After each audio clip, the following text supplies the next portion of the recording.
Nangako si House Speaker Martin Romualdez na magpapatuloy ang Kamara, katuwang si Pangulong Ferdinand R. Marcos Jr. sa mga programa para mapababa ang inflation sa pamagitan ng pagbabawas o pagpapatatag ng mga presyo ng mga pagkain.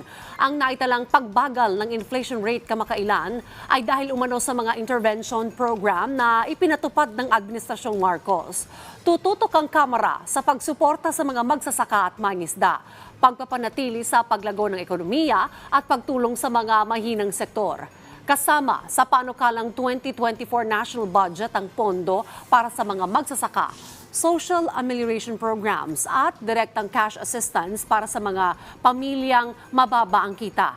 Makatatanggap din ng pondo ang mga kasalukuyang programa ng gobyerno para sa mga poorest of the poor. Susubaybayan din ng Kamara ang presyo ng bigas at gagawa ng aksyon laban sa profiteers, hoarders, smugglers at mga price manipulators.